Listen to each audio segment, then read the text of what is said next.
नमस्कार, आप देख रहे हैं जनसत्य न्यूज। मैं हूं दिवाकर विक्रम सिंह।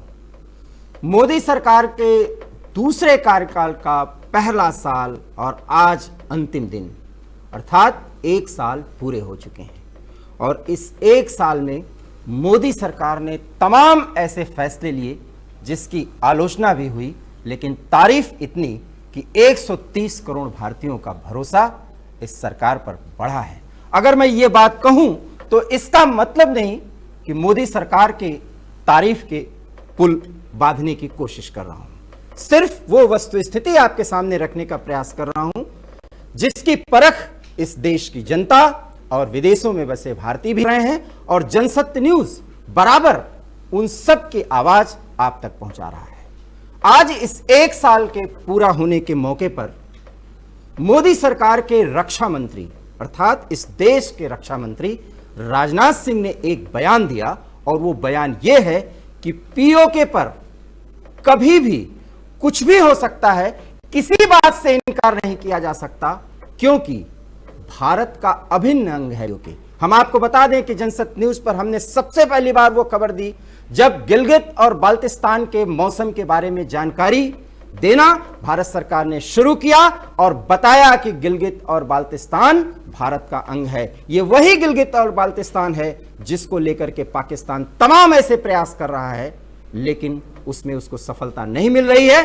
और इसी को लेकर के इमरान खान के बयान लगातार तल्ख हो रहे हैं, और अब तो वो मोदी को फांसीवादी मोदी कह रहे हैं। ये क्यों कह रहे हैं ये सहज समझा जा सकता है, लेकिन आज इस एक साल के मौके पर, जब ये एक साल पूरा हो गया है, हम आपके सामने वो विश्लेषण करने की कोशिश रखने की कोशिश कर रहे हैं जिनकी परख आप करिए। बातें हमारे विश्लेषक करेंगे, लेकिन आप भी बताइए कि क्या आप उनकी बातों से सहमत हैं या नहीं। हम उन्हीं की जुबानी सुनवाएंगे। हमारे पास इस समय विशेषज्ञों की एक विशेष टीम इस डिबेट शामिल हो रही है हमारे साथ। उनका हम तारुफ कराते हैं आपसे। प्रेम कुमार हमारे साथ जुड़ रहे हैं, वरिष्ठ पत्रकार। प्रेम जी, आपका बहुत बहुत स्वागत। हमारे साथ राहुल लाल जी हैं, आर्थिक और राजनीतिक मामलों के जानकार हैं। हरिकेश सिंह हमारे सहयोगी पत्रकार, वरिष्ठ पत्रकार हैं, और पूरी परख करने की कोशिश करेंगे मोदी सरकार के दूसरे कार्यकाल के पहले साल के 365 दिन के उनके फैसले और इस देश को आगे ले जाने की उनकी कोशिशों पर। और नितिन गुप्ता जो पूर्व राज्य मंत्री उत्तर प्रदेश के हैं, युवा नेता हैं भाजपा के, वो भाजपा का पक्ष रखने की कोशिश करेंगे। प्रेम कुमार जी, अगर मैं ये कहूं कि नमो नमो हिंदुस्तान, तो आप क्या कहना चाहेंगे? प्रतिक्रिया दीजिए सर। देखिए, एक साल पूरा हो रहा है दूसरे कार्यकाल का, और कुल मिलाकर के 6 साल पूरा हो रहा है। तो इस अवसर पर बधाई देना बिल्कुल बना है, सबको बधाई देनी चाहिए। और आगे ये चूंकि चुनी हुई सरकार है और चुनी हुई सरकार आगे अच्छा काम करे, ऐसी शुभकामना रखनी चाहिए। मगर नमो नमः अगर हम बोलते हैं तो इसका मतलब हुआ नरेंद्र मोदी जी को नमस्कार। तो नरेंद्र मोदी जी सिर्फ हमारे देश के प्रधानमंत्री भी नहीं है, प्रधानमंत्री ही नहीं है, इस देश के एक राजनीतिज्ञ भी हैं, और हर चुनाव में उनकी पहुंच होती है, उनको आलोचनाएं भी उसी हिसाब से झेलनी पड़ती हैं, और उनके जो कामकाज है उसकी समीक्षा भी होती है। तो नमो नमः अगर कहा जाएगा तो निश्चित रूप से कामकाज के आधार पर कहा जाएगा। तो अगर हम देखें कि ये पिछला एक साल, मैं एक साल पर ही बात करना चाहूंगा, क्योंकि पिछले एक साल में इसको हम दो हिस्सों में बांट दें। दो हिस्सों में दो तरीके से बांट सकते हैं। एक तो आप आने वाले समय में भी ऐसा ही होगा, बिफोर कोरोना और आफ्टर कोरोना। यही अब आने वाले समय में ये देखा जाने वाला है कि कोरोना से पहले और कोरोना के बाद। तो कोरोना के पहले बहुत कई बड़े राजनीतिक निर्णय लिए गए, जिसमें कि 3 तलाक से लेकर के कश्मीर का मुद्दा, ये सब शामिल है। हालांकि प्रधानमंत्री जी ने राम मंदिर मुद्दे का भी जिक्र किया है, लेकिन मेरे ख्याल से राम मंदिर का मुद्दा तो सुप्रीम कोर्ट का फैसला दिया, उसमें सरकार की कोई भूमिका नहीं थी। अगर ये कहा जाएगा कि नहीं सरकार की भूमिका थी, तब तो फिर प्रश्न उठेंगे कि क्या एक जज को पोस्ट रिटायरमेंट राज्यसभा में भेजना ये भूमिका थी, न्यायालय में हस्तक्षेप भूमिका थी, तब उस तरह से भी सवाल उठेंगे। इसलिए मैं उस पर नहीं जाता। लेकिन बाकी जो मुद्दे हैं उसमें 3 तलाक का मुद्दा निश्चित रूप से मैं उसे बहुत पॉजिटिव मानता हूं, इस सदी का सबसे बड़ा फैसला मानता हूं। पर 370 धारा को लेकर के जो फैसला हुआ उसके जो अपेक्षित परिणाम थे, आने वाले थे, जो सपने दिखाए गए थे, वो नहीं मिले। कश्मीर तो पहले भी हिंदुस्तान का अंग था, आज भी हिंदुस्तान का अंग है, उसमें कोई फर्क नहीं पड़ा। आतंकवाद की गतिविधियां वैसी ही बढ़ती रही। पाकिस्तान और ज्यादा आंखें दिखा रहा है। हम मौसम विभाग अगर हम उनके क्षेत्र के, जो हमारा पाक अधिकृत कश्मीर हमारा हिस्सा है, जो उसके कब्जे में है, उसकी हम अगर भविष्यवाणी करते हैं, मौसम की बारे में जानकारी देते हैं, उल्टा हमारे क्षेत्र के कश्मीर के बारे में जानकारी देता है और हम कुछ नहीं कर पाते। ये तो वही बात हुई कि हमने एक थप्पड़ मारे, उसने भी एक थप्पड़ मारे। तो ये हिंदुस्तान का चरित्र नहीं है। हिंदुस्तान इतना मजबूत रहा है कि पाकिस्तान जैसे देश को आंख दिख की हिम्मत नहीं पड़ती थी। हमने बार बार उनको हराया, युद्ध में हराया, लेकिन आज ये स्थिति मेरा है कि एक सवाल का जवाब दीजिए। अपने वजूद में आने के बाद पाकिस्तान ने आंख दिखाने की हिमाकत और हिम्मत कब नहीं की? देखिए, जब कभी भी हमने उनको युद्ध में हराया, 1971 से लेकर के आप 90 तक के दौर में देखिए ना, कब हिम्मत की, अगर करगिल तक आया, करगिल को याद कर ले, पहले कब हिम्मत की हम पर हमला करने की? सीज फायर की घटनाओं में देख लीजिए, आतंकवाद के निर्यात पर देख लीजिए, वो लगातार 1971, 1999 और प्रयास तो अब भी जारी है और सरकारें आई गई। कह रहा हूं, अधिकता और बहुलता हुई है। हम 370 से एक्सपेक्ट करते थे कश्मीर को स्वर्ग बना देंगे, लेकिन हम उस वक्त लॉकडाउन का मतलब नहीं समझते थे। लॉकडाउन का मतलब हमें समझ में आ रहा है कि पिछले अगस्त में जब कश्मीर लॉकडाउन में गया, मौका देंगे, तब हम उसका मतलब नहीं समझते थे। लेकिन आज समझ क्या होता है कि लॉकडाउन। जी, अब आप एक सवाल मुझे करने दीजिए हरिकेश जी। 370 को खत्म करना एक बहुत बड़ी भूल है, ऐसा प्रेम कुमार जी कहना चाह रहे हैं? नहीं, बिल्कुल वो ये नहीं कहना चाह रहे हैं। मुझे लग रहा है कि वो जो कहना चाह रहे हैं 370 को हटाने का जो मेन कारण है, मेजर रीजन था, उनका कहना ये था कि 370 अगर आएंगे तो हम सरकारी सुविधाएं और सरकारी चीजें वहां पर हम इंप्लीमेंट कर पाएंगे और विकास की जो बयार है, जो हमें बहानी चाहिए थी कश्मीर में, उसको बहाने में सक्षम रहेंगे। बहुत सारी ऐसी समस्याएं थी। मैं आपको पिछले के दशकों में बता दूं कि 1989 से लेकर के अब तक, जब तक कि 370 नहीं हटाया गया था, तब तक वहां पर नाफ्ता झाकड़ी से लेकर के और जाने कितने ही ऐसे प्रोजेक्ट थे जिनको चलाने की कोशिश की गई, और कई ऐसे प्रोजेक्ट थे जिसको जैसे टिहरी डैम है, उस तरीके का प्रोजेक्ट हमें ले आने की कोशिश की गई, पर वो समस्याएं हम लोग लगातार झेल रहे थे। तो मुझे ऐसा लगता है कि प्रेम कुमार जी यही कहना चाह रहे हैं कि जिस समय 370 हटाया जा रहा था, खासकर अमित शाह जी ने पूरा साफ तौर पर संसद भवन में बैठ करके ये बात कही थी कि हम 370 हटाने के बाद वहां के पूरे सिनेरियो को बदल देंगे, विकास की नई गंगा बहा देंगे। लेकिन उसमें कहीं ना कहीं समस्या आ रही है और लगातार आ रही है। ठीक, ना आतंकी घट रहे हैं, ना आतंकवाद घट रहा है, ना सिचुएशन कंट्रोल में आ रही है। हरिकेश जी भी यही बात उठा रहे हैं नितिन जी कि आतंकवाद घट नहीं रहा, और जिस उद्देश्य से अमित शाह जी ने इतना बड़ा बयान दिया, वो उद्देश्य कहीं ना कहीं धराशायी हो गया। क्या कहना चाहेंगे आप? देखिए, मैं दोनों प्रेम कुमार जी को भी सुना, बहुत अच्छा कहने का प्रयास कर रहे हैं, मन की भावनाएं हैं। हरिकेश जी ने भी कहा, देखिए, जब ये राष्ट्र हित में और देश के जो फैसले हैं, या अंतर्राष्ट्रीय स्तर के जो फैसले हैं, इसमें जो लिए गए हैं, इसमें ये प्रयास किया जा रहा है कि वहां पर कोई चीज बिगड़नी नहीं चाहिए। भले डिसीजंस जो भी लिए गए हैं बहुत तेजी से लिए गए, 370 के बाद में बहुत कुछ बदलाव आया, अभी बदलाव के बाद में और प्रयास भी करे जा रहे हैं सरकार द्वारा, कई ऐसे अहम फैसले भी लिए गए हैं जो देश हित में है, और कश्मीर और आगे की उधर की जितनी भी चीजें हैं जो कि क्योंकि व्यवस्था ना बिगड़े, उस पर भी ध्यान रखना है। कोई ऐसी आतंकवादी घटना ना हो, क्योंकि कश्मीर को लेकर पाकिस्तान वैसे ही बौखला रखा है, और वहां पर देखिए पहले के कंपेयर में, चाहे बालाकोट हो, चाहे घर में घुस के मारा है, पाकिस्तान को कितनी बार मारा है, ये ऐसा पहले कभी नहीं हुआ, ऐसा पहले कभी नहीं हुआ। जो 75, 71, 65, 71 और 99 की बात हुई, देखिए उस समय भी पाकिस्तान ने कई बार आंखें दिखाई, और पाकिस्तान ने, वही कहावत है कि हमारा खाकर हम ही को घुर्राने की कोशिश करते हैं। और इस बार जो पाकिस्तान को मुंह तोड़ जवाब मिला है, वो पिछली सरकारों में कभी नहीं मिला है। जब अटल जी थे, अटल जी ने बहुत सारी प्रयास किए थे और अच्छे स्तर पे किए थे, उस समय काफी हद तक सफलता मिली थी। पर देखिए ये क्या है, आतंकवाद को कहते हैं ना, आतंकवाद की ना कोई धर्म होती है ना जाति होती है। 71 में जवाब नहीं मिला था? सेना 71 में जवाब नहीं मिला था, देखिए, और मैं तो ये कह रहा हूं कि 65 में जवाब नहीं मिला था, और दोनों समय कांग्रेस की बिल्कुल। सरकार थी। हाँ, देखिए यहाँ कांग्रेस और भाजपा की बात नहीं हो रही है, बात यहाँ पर किसी दल विशेष की नहीं हो रही, बात हो रही है हिंदुस्तान और पाकिस्तान की। हिंदुस्तान ने पाकिस्तान को मुंह तोड़ जवाब दिया, बात ये हो रही है। हमारे देश की ताकत है, हमारे सेनाओं का मनोबल है, और हमारी राजनीतिक इच्छा शक्ति है, जिसको नरेंद्र मोदी साहब ने दिखाया था, ये हमें मानना पड़ेगा, और इंदिरा गांधी ने भी दिखाया था, लाल बहादुर शास्त्री ने भी दिखाया था। खैर, हम इस पर बाद में बात करेंगे। राहुल लाल जी, हरकेश जी और प्रेम कुमार जी, हालांकि हरकेश जी ने उसको ओपन करने की बात कही, अपेक्षाएं जो, हालांकि 10 महीने का समय पूरा हुआ, 10 महीने में जिस कश्मीर को तबाह करने की कोई कोशिश नहीं की गई है, चाइना से लेकर के पाकिस्तान में, उसको स्वर्ग नहीं बनाया जा सकता। अगर ये सपने हम देख रहे हैं तो कहीं ना कहीं वस्तु स्थिति से मुंह मोड़ रहे हैं। लेकिन वो आर्थिक पहल जिसकी दरकार थी, क्या उसकी शुरुआत भी नहीं हुई है, जैसा कि हरकेश जी भी कह रहे हैं?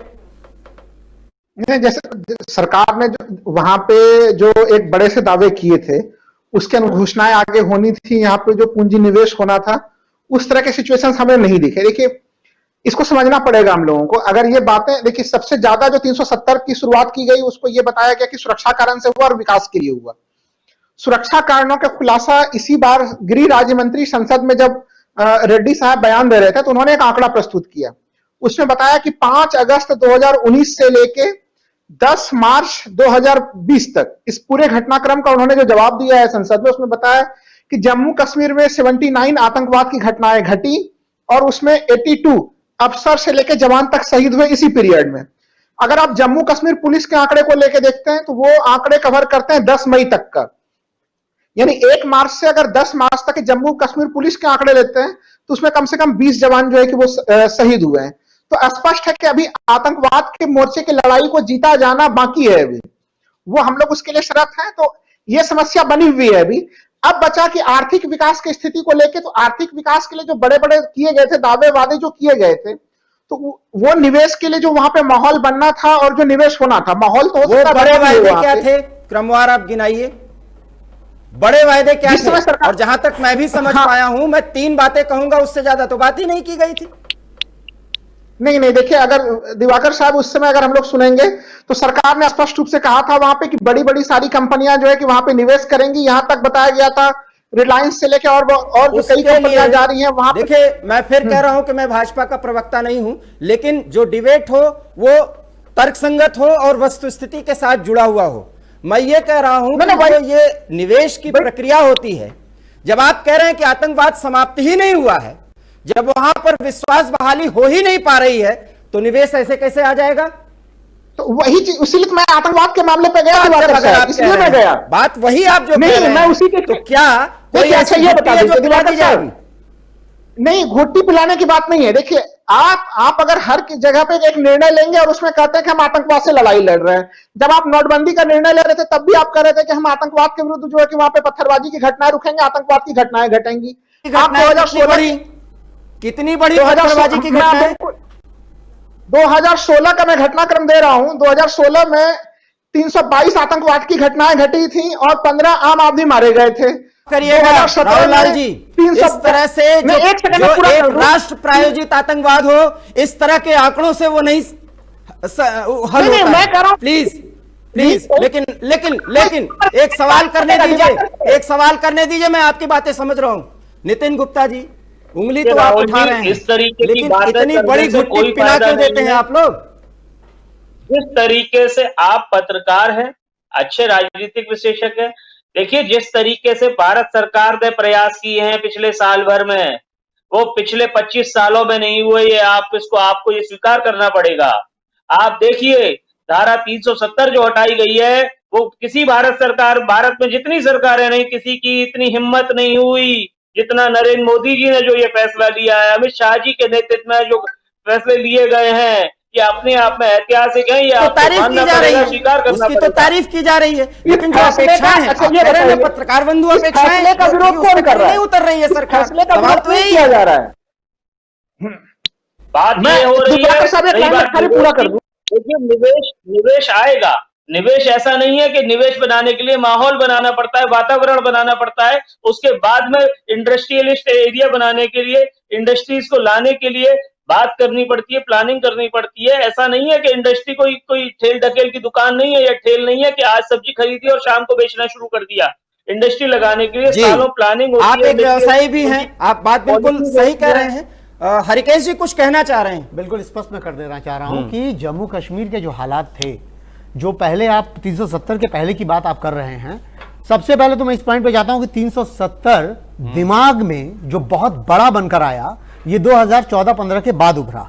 2014 से पहले 370 बहुत ज्यादा दिमाग में रहता नहीं था। हाँ, ये जरूर था कि स्पेशल स्टेट का दर्जा उसे मिला हुआ है, ये हम लोग पढ़ते भी थे और जानते भी थे, लेकिन ये इतना बड़ा हवा नहीं था कि जिसको हम लोग ये समझ लें कि 70 ही सब कुछ है। दूसरी तरफ मैं आपको बता दूं, नॉर्थ ईस्ट में भी ऐसे स्टेट हैं जिनको ये प्रोविजंस मालूम है कि वो कैसे दिए गए हैं स्पेशल स्टेट्स के, और ऐसे बहुतेरे जगहें हैं जहां पर ये स्पेशलाइजेशन किया गया है कि भाई इन जगहों पर ये चीजें नहीं हो सकती। उत्तराखंड में भी आप जाइएगा तो जमीन खरीदने के लिए आपको परेशानी होगी, क्योंकि अगर आप बहुत ऊपर चले जाएंगे जमीन खरीदने के लिए तो वहां आपको जमीनें नहीं मिलेंगी। तो ऐसी स्थितियों को वहां रखा इसलिए गया था कि ताकि वहां पे ज्यादा तरीके से कब्जेदारी ना हो पाए और ज्यादा बुरे हाल ना होने पाए। इनको हटाने के लिए 370 हटाया जाना लाजमी था, जरूरी था, बिल्कुल सही बात है, और बड़े अच्छे तरीके से हटाया भी गया। लेकिन स्टेप आप समझिएगा कि 10 लाख सेना, 13 लाख की ही सेना है आपकी, और 10 लाख डिप्लॉयमेंट है वहां पर सेना की इस समय। अगर ये मौजूदगी आपको ये नहीं बता रही है कि भारत देश के खर्चे का जो सुरक्षा व्यवस्था में लगता है उसका कितना बड़ा हिस्सा वहां पे लगा हुआ है, और तब भी सिचुएशन कंट्रोल में नहीं हो रही है, तो इसका मतलब आतंकवाद हटाने की दिशा में आपका पहल उस तरीके का नहीं है जिस तरीके का होना चाहिए। नितिन जी, जवाब आतंकवाद हटाना एक मुद्दा है और आतंकियों को मारना दूसरा मुद्दा है, ये ध्यान रखिएगा। आतंकी के मारे जाने से आतंकवाद नहीं हटता। ठीक है, आपके कहे अनुसार भारत में 13 लाख सैनिक हैं, मान लिया। अगर 10 लाख आज रिक्रूट हैं, ये आप एक बार बोल रहे हैं, जो देखिए जहां भी हो, जहां सेना की जरूरत होगी वहां लगाई जाएगी। एहतियात के तौर पर, भारत की सुरक्षा के तौर पर, क्षेत्रीय सुरक्षा के तौर पर, लोगों की सुरक्षा के तौर पर जो भी गृह मंत्रालय को फैसला लेने होंगे वो लेंगे, लेते आए और आगे भी लेते रहेंगे। इसमें शायद हम निजी लोगों को बोलने का और हस्तक्षेप करने का अधिकार नहीं होना चाहिए। ये बेतुकी बातें हैं, इन बातों का कोई मतलब नहीं बनता है। ये धारा बदलने की कोशिश है। ना ना ना ना, अगर सवाल बनेंगे तो सवाल उठेंगे और सवाल आएंगे सामने। धारा मत बदलिए, धारा बदलिए कि हम सवाल नहीं उठाते भी नहीं, और इस पर बात होगी कि 370 वास्तव में क्यों नहीं हटाया गया। नितिन गुप्ता जी, सरकार उस का सवाल के दो पहलू हैं। तो प्रेम कुमार जी कुछ कहना चाहते हैं, पहले वो अपनी बात बोल लें। क्या प्रेम कुमार जी आप यही कहना चाहते हैं कि 370 नहीं हटाया जाना चाहिए था? नहीं हटाया जा, नहीं, मैं प्रेम कुमार जी से पूछना चाहता हूं। देखिए दिवाकर जी, ये कोई फैसला होता है तो उसकी समीक्षा उसके अच्छे और बुरे परिणाम के हिसाब से होती है, और उस हिसाब से अब तक तो ये बहुत सफल नहीं दिखा है, ये है। लेकिन हम पूरे कार्यकाल की तुलना कर रहे हैं और हम सिर्फ कश्मीर में आकर फंस गए। हम थोड़े दूसरे दायरे से बाहर भी निकलने की कोशिश करते हैं। नहीं, देखिए मेरा सिर्फ एक मुद्दा है कि 370 हटाया गया, बाकी सारे लोग कर रहे हैं जो अपने और मुद्दों पर बात कर रहे हैं उनको करने दीजिए। हम तो ये चाहते हैं कि पीओके हमारा है, और आज उस बयान की चर्चा भी हमने की है, और उन्होंने कहा है कि कभी तो भी मैंने पहले कहा दिवाकर जी उठा सकते हैं। पीओके आशाएं बदी है, ये अपेक्षाएं हैं, आप माने भले ना माने। हरिकेश जी अभी कह रहे थे कि 370 हमारे लिए हवा नहीं था, क्योंकि हम 370 के उस मर्म को ही नहीं समझ पाए जिसकी बदौलत पाकिस्तान ने इतना गेम खेला है। नितिन जी आप कुछ कहना चाहते हैं, बोलिए। देखिए, बात बिल्कुल सही बोली हरिकेश जी ने कि 2014 और 15 से पहले 370 कोई मुद्दा नहीं था, एक आम चीज थी। 370 करने की हिम्मत नहीं थी। आदरणीय नरेंद्र मोदी जी और अमित शाह जी ने इसको जो 370 को लागू करके दिखाया है, वाकई में ये बहुत बड़ा काम है, जिसका पहले के प्रधानमंत्रियों ने कभी इस पर सोचना विचार करने की हिम्मत या उनमें ताकत ही नहीं थी। और ये एक बहुत बड़ा ऐतिहासिक फैसला है, विश्व स्तरीय फैसला है। विश्व के अंदर इसकी चर्चा हुई और विश्व के अंदर इसकी तारीफ हुई। ये एक अपने आप में यूनिक चीज है। ऐसा इस काम को करने के लिए वो 56 इंच का सीना चाहिए, हर एक किसी की हिम्मत और मजाकत नहीं थी कि ऐसा करके दिखा दें। पर पूरा भरोसा है। नॉर्मल चीज को नॉर्मल नॉर्मल चीज को वो 56 इंच की बात ही नहीं है। मैंने कहा ना, इस देश में 130 करोड़ जनता, या जब भी जितनी भी स्थिति थी, हर उन सरकारों ने बात है। अपने देश के नागरिकों के ताकत और हौसले के बदौलत आगे बढ़ने की कोशिश की और उसमें वो सफल हुए। लेकिन सिर्फ जी। 56 इंच की बात करना और ये बात करना, वो थोड़ा सा विषय को थोड़ा सा उसका सामान्यीकरण मत करिए। लेकिन मैं इस बात से सहमत नहीं हूं कि 370 हमारे लिए काटा नहीं था। मैं ये मानता हूं कि 370 हटाया जाना चाहिए था, प्रयास और पहले हो जाने चाहिए थे, क्योंकि इसी 370 की आड़ में वो खेल, वो प्रॉक्सी वार भारत के खिलाफ करने की पाकिस्तान ने कोशिश की है, जिसमें उसका खर्च बहुत ही कम आता है। और हमको, जैसा कि हरकेश जी अभी बोल रहे थे, जो खर्च आ रहा है सिर्फ उसी की बदौलत। और अब ऐसा नहीं होगा, क्योंकि अब गिलगित बाल्टिस्तान और मुजफ्फराबाद पर आंखें लगी हुई हैं। इमरान के बयानों को देखिए। राहुल लाल जी, क्या किसी आर्थिक स्थिति को सही करने के लिए और क्या इस लोकतांत्रिक प्रक्रिया में हर चीज आंकड़ों से हो ही होता है? ने दिवाकर साहब तो उस घटनाक्रम का वर्णन बताया जब 5 अगस्त 2019 को जब ये चीजें लागू की गई, उसके बाद संसद में अलग अलग तरह के काफी विस्तार से इसके ऊपर चर्चा हुई। और उसमें उस बीच में जो सरकार ने दावे किए थे, तो वो दावे जब अभी हम लोग बातचीत कर रहे हैं तो इस समय तक पूरे नहीं हुए हैं। हो सकता है भविष्य में पूरे हो जाए। सरकार के कार्यकाल के भी 4 वर्ष बचे हुए हैं। अभी हम लोग आज समीक्षा कर रहे हैं कि इस 1 वर्ष में हम लोग कहां पे पहुंचे हैं। तो इस 1 वर्ष में उन अपेक्षाओं पे अभी उस जगह पे जो थे वो भी पूरे नहीं हुए हैं। अगले वर्ष में उम्मीद करता हूं कि पूरा हो। देखिए, आखिर पीओके हमारा हो और सब उन सारे क्षेत्रों में हम लोग भी जाएं, ये कौन भारतवासी नहीं चाहेगा? सब लोग चाहेगा। लेकिन देखिए, आप चाहते हैं ना, गिलगित और बिल्कुल, बाल्टिस्तान में जो कुछ भी वहां के नागरिक, जो वहां के निवासी, जिनका एक आत्मिक लगाव है भारत के साथ, अगर वो जुड़ना चाहते हैं और उसकी पहल हो रही है, तो इसको भी हम मानेंगे कि प्रोपेगेंडा है। मैं आपको दिखाऊं, मैं आपको उदाहरण सहित बताऊं। मैं इसको प्रोपेगेंडा नहीं मानेंगे। लेकिन दिवाकर साहब, जब हम इसकी चर्चा करेंगे तो चूंकि ये इसमें विदेश नीति का भी मामला है और आर्थिक तत्व भी है, तो हम इसको जब डील किया जाएगा तो इसमें कई और तथ्य भी आएंगे। और इसमें हम लोग चीन की उपेक्षा नहीं कर सकते। हम लोग जानते हैं कि चीन ने भारी निवेश, मैं आप तीनों से ये सवाल करता हूं। अब इन तीनों का सवाल आप तीनों जो है इन सवालों का जवाब दें। चीन की आप उपेक्षा नहीं कर सकते, लेकिन सीपैक के बहाने और डंपिंग ग्राउंड बना दे भारत को, आप ये अपेक्षा करते हैं? बिल्कुल नहीं करते ये अपेक्षा दिवाकर साहब। अपेक्षा नहीं करते हैं तो क्या अपेक्षा है? नहीं, हमारी अपेक्षा तो यह है कि हम लोग एक तरह से, अभी सरकार लगातार दावा कर रही है, चीन अमेरिका का जब ट्रेड वार था तभी से हम लोग के दावे चल रहे थे कि वहां से कंपनियों को भारत लाया जाए। कुछ कंपनियां आई भी हैं, लेकिन अभी उसमें अभी भी तैयारियां चल रही हैं इस समय। तो हमारा प्रयास ये होना चाहिए कि अगर चीन को लेकर दुनिया में कुछ उस तरह की घटनाएं घट रही हैं, तो हम आखिर उसका भारत कैसे लाभ ले। एक तो प्रयास तो ये होना चाहिए। हम कभी नहीं चाहेंगे कि भारत एक डंपिंग वाला जगह बन जाए, लेकिन इसके लिए जो अलग अलग कदम उठाए जाने हैं, उस तरह के कदमों को लेकर होने चाहिए। मंत्री हम इस पर बात करें।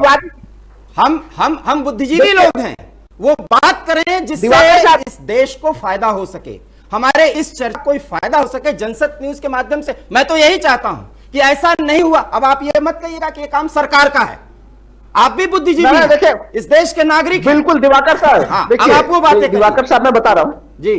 देखिए, मैं पहले से ही बता रहा हूं कि इस समय कम से कम ऐसी स्थितियां हैं कि अलग अलग, कम से कम आप जोड़ेंगे तो सरकार ने भी गिनती की है और हम लोगों ने, सरकार तो गणना कर रही है कि कम से कम 100 उत्पाद ऐसे हैं जो भारत में आ सकते हैं। मैं तो कह रहा हूं कम से कम इस तरह के 175, बिल्कुल आप कैलकुलेट करेंगे तो वैसे अलग अलग इस उत्पादों के क्षेत्र हैं जिसको आप भारत में आप जगह दे सकते हैं। आप उसको, आप ही के कार्यक्रम में मैंने पहले भी ये बोला था कि इसमें जब विदेशों से भी भारी संख्या में भारत में जो ब्रांड ड्रेन हो गया था, वो भारत में फिर से वापस पहुंच चुके हैं। तो सरकार को चाहिए, इस समय जो मेरा सुझाव होगा वो ये होगा कि आप इन तरह तमाम शक्तियों, जो तमाम आपके पास शक्तियां हैं, यानी कि जो ब्रांड हैं, जो अमेरिका की सेवा कर रहे थे, सऊदी अरब में थे, कुवैत में थे, तमाम जगहों पे थे, जो कि अभी भारत आए हैं इस विशिष्ट स्थिति में, उसका पोटेंशियल को यूज किया जाए। अलग अलग सेक्टर के पूरे एक्सपर्ट आपके पास मौजूद हैं और इसको यहां से अब उड़ान हम लोग आसानी से दे सकते हैं। लेकिन इसके लिए एक समन्वित व्यवस्था केंद्र सरकार को पहल करनी पड़ेगी और उनको प्रयास करने पड़ेंगे। आप कुछ कहना चाह रहे थे? ठीक है, आपका ये सुझाव माना गया और ये मानना चाहिए, ये पॉजिटिव सुझाव है। नितिन जी, आप उंगली उठा रहे थे, बताएं सर। देखिए, जैसा कि कहा अभी ये सुझाव आपका बहुत अच्छा है, मानने योग्य है। आप इसका सुझाव बनाकर आप मेरे पास दे दीजिए, प्रधानमंत्री जी को भेजिए, भारत सरकार को भेजिए। आप इस पर रहेंगे। मैं व्यक्तिगत रूप से आपके सुझाव को स्वीकार भी करता हूँ, इस चैनल के माध्यम से भी कह रहा हूँ, और आपसे अकेले में भी पर्सनली मैं बात कर लूंगा। आपका जो सुझाव है मुझे भी बहुत पर्सनली बहुत अच्छा लगा। विश्व स्तरीय जब उत्पादक अगर भारत के अंदर आएगा, तो भारत अपने आप ही एक ऐतिहासिक देश जो है बन के आएगा और उभर कर आएगा। विश्व में भारत की, दुनिया के अंदर भारत की एक अलग छवि, अलग पहचान बनी है ये कोविड के बाद में, जो कि चाइना से लोगों का भरोसा हटा है। और भारत ही एक ऐसा विकल्प है विश्व की पूरी दुनिया के अंदर, जो अगर उसका विकल्प बन सकता है तो भारत के अंदर ही उनको हर तरीके की सुविधा और हर तरीके की चीजें मिल सकती हैं, और भारत एक विश्व उत्पादक के रूप में उभर के आएगा। राहुल लाल जी ने आपका जनसत ये- के माध्यम से आपको जो सुझाव दिए हैं वो प्रधानमंत्री तक पहुंचेंगे सर, आप ये भरोसा दिलाते हैं? बिल्कुल। देखिए, राहुल राज जी खुद सक्षम है। हम अगर कहेंगे तो हम प्रधानमंत्री जी तक सारे सुझाव पहुंचाएंगे, इनके नाम से पहुंचाएंगे, और अगर जरूरत पड़ी तो भी करा देंगे। एक टाइम लेके प्रधानमंत्री राहुल लाल जी, आप तैयारी सचिव करिए। वगैरह रहते हैं। हरिकेश जी भी कुछ सुझाव देना चाहते हैं, हमारे सहयोगी पत्रकार हैं, और उनके सुझाव इसलिए मान्य होने चाहिए क्योंकि पहली बार हरिकेश जी ने कहा कि अपेक्षाएं जो थी उस पर खरी नहीं उतरे। मैं फिर कह रहा हूं, 10 महीने का समय हुआ है, अभी ऐसा कुछ नहीं हो गया है, और अभी 4 साल बहुत कुछ करना है। और स्वर्ग तो खैर 10 दिन और 10 महीने में बनता नहीं। मैं बार बार कह रहा हूं कि 70 साल का जख्म है, वो इतनी जल्दी ठीक नहीं होगा। जी, कुछ देखिए, सुझाव बहुत सारी दीजिए। बातें हैं, बहुत स्पष्ट सी बातें हैं कि अगर मैं पिछले 5 साल की बात करूं, 2014 से 2019 तक की बात करूं, तो वो एक पीरियड ऐसा था कि जब प्रधानमंत्री नरेंद्र मोदी ने बहुत सारे प्लान एग्जीक्यूट किए, बहुत सारे प्लान ऐसे ले आए जिस पर हमें ये उम्मीद जगी कि हम अगले सेशन में इसको बहुत बेहतर तरीके से देश को विकासमान पथ पर ले जा सकते हैं। ये बहुत स्पष्टता के साथ 2014 से 2019 तक के बीच में। लेकिन वो सारी तैयारियां जो जितनी भी थी 2019 के बाद इंप्लीमेंट में लाई जानी बाकी थी। तब तक हमने कोरोना का ये दंश झेल लिया। इस सिचुएशन में हम आ गए कि पिछले 6 महीने में, आपको याद ही होगा, हाउडी मोदी और नमस्ते ट्रंप, ये दोनों सिचुएशन ऐसी थी कि लग रहा था कि अब हम बहुत ज्यादा तेजी से विकासमान पथ पर अग्रसर हो रहे हैं। लेकिन वहां समस्या ये आ गई कि कोरोना की जो इस समय सिचुएशन है उससे हम लड़ने के लिए परेशान हो गए। लेकिन इस बीच की ही बात करूं, आर्थिक मुद्दों पर अगर आप ध्यान दें तो ना तो डॉलर की कमजोर हुई, ना हम अपने रुपए को मजबूत कर पाए, ना पेट्रोल उत्पादों को हम बहुत बेहतर स्थिति में ले आ पाए, जबकि विश्व में पेट्रोल की जो स्थितियां थी वो गिर रही थी। कहने का मतलब यह है कि जब आप ये कहते हैं कि हम आपको भोजन देंगे, उसी दौरान आप भोजन में से चावल निकाल लें। अगर आप ये कहते हैं कि हम आपको दाल चावल रोटी सब्जी सब देंगे और रोटियां गायब हो जाएं, कहने का तात्पर्य यह है कि आप जो कहें कम से कम उतने प्रतिशत पर आप सफलता के साथ, मुद्दे के साथ उभरे। 370 हटाने की बात की आपने, हटा दिया, बहुत शानदार हुआ, ताली पीटी गई, बहुत मजा आया। मैंने खुद उस पर लिखा कि भाई 370 हटाया जाना अमेजिंग था, नहीं उम्मीद की जा रही थी। लेकिन जो वहां पर स्लेज चलाते हैं बच्चे, मैं स्पष्ट बता दूं कि कश्मीर मेरा अच्छा खासा घूमा हुआ है, बांदीपोरा इलाके से लेकर अनंतनाग तक घूमा हुआ है, और जम्मू भी 10 बार देखा हुआ है। लेकिन स्पष्ट बता दूं कि जो बच्चा स्लेज लेकर के आपके पीछे 50-50 रुपए में दौड़ रहा है, वो गन उठाने नहीं जा रहा है। वो किन परिस्थितियों में गन उठा रहा है, सरकार की असफलता है। एक सवाल है आपसे, जब आप बांदीपुरा पहुंचे थे तो आपको यह कहा गया था कि ये हमारे भाई है, या ये बोला था कि इंडिया से आया है? क्या क्या आवाजें आपने सुनी थी? नहीं, कतई नहीं ना। अगर आपने नहीं सुनी है, मेरी बात मैं भी, समझिएगा। अगर आपने नहीं सुनी हो तो शायद नहीं सुने हो। नहीं, सुनिए मेरी बात। लेकिन मैं आपको बताता हूं कि 370 वो ऐसा जख्म था। मैं आपको बताता हूं, एंट्री होने पर जम्मू से आगे जब आप बढ़ते थे, पत्नी टॉप को क्रॉस करते थे, तो ये बोला जाता था ये इंडिया से आया है। ये जो भावनात्मक सोच थी, इसमें बदलाव आना था। प्रेम कुमार जी, मैं बहुत स्पष्ट बता दूं, आपके पास पहले मैं ये स्पष्ट कर दूं, जो आप कह रहे हैं कि इंडिया से आया है, वहां के वर्कर्स ये बात कह रहे थे कि मोदी जी के आने के बाद हम लोग को बड़ी उम्मीदें थी। समझ लीजिएगा बात को। वर्कर्स ये कह रहे थे कि मोदी जी, नहीं, वर्कर वहीं के थे। अच्छा। आप क्या बात कर रहे हैं? अब्दुल गनी का नाम और अजरार का नाम, मैंने वही कहा कि ये जो सोच थी इसमें दशकों लगे हैं। नहीं, अगर वो सोच बनती ही नहीं है। क्षमा करिए, ये 370 के बाद की बात बता रहा हूं, अपना है। 370 से पहले की बात बता रहा हूं। हिंदुस्तान से अपेक्षा है। आपको 370 से पहले की बात बता रहा हूं मैं। ये 370 के बाद की बात नहीं कर रहा हूं। मैं आपसे उस पर बात करता हूं। प्रेम कुमार जी, आप कुछ कहना चाह रहे थे जब मैं ये बात बोल रहा था। हम तो कई बार डिबेट में मन किया कहने का, लेकिन डिस्टर्ब नहीं कर सकते थे।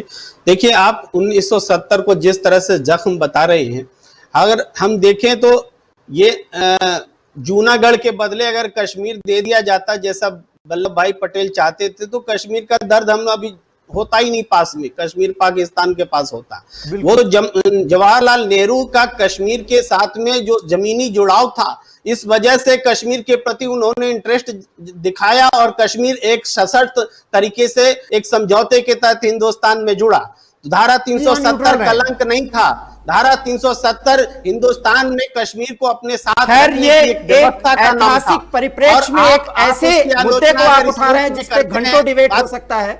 हमारी पीसीआर टीम हमें संकेत कर रही है कि समय समाप्त हो चुका है, लेकिन इतना जरूर है कि जिन ऐतिहासिक तथ्यों का आप जिक्र कर रहे हैं, मैं भी इतिहास का विद्यार्थी रहा हूं, उसका खंडन और मंडन करने का यह समय नहीं है। अब कश्मीर भारत का है और वो रहेगा, वो दे दिया जाता, ले लिया जाता, वो सब 1947 में हो चुका। इनका मूल्यांकन करने का आप समय नहीं है। आप चारों का बहुत बहुत धन्यवाद, आपने इस डिबेट में भाग लिया। लेकिन इतना जरूर है कि 130 करोड़ भारतीयों का यह भरोसा है कि हम किसी भी कीमत पर इस देश को सिरमौर बनाएंगे, हम आगे बढ़ेंगे। कश्मीर हमारा था, है और रहेगा। न सिर्फ कश्मीर बल्कि यह पूरा हिंदुस्तान, ये मुल्क आर्थिक ताकत बनेगा। एक ऐतिहासिक जो तथ्य हैं उसको समेटे हुए हम अपनी एकता के साथ आगे बढ़ेंगे। फिलहाल जनसत्य न्यूज में इतना ही। अगर आपको हमारा यह डिबेट पसंद आया हो तो आप हमें लिख भेजिए और हमारे चैनल को सब्सक्राइब करिए और हमारे वीडियो को लाइक करिए, उसे शेयर करिए। बहुत बहुत धन्यवाद। नमस्कार।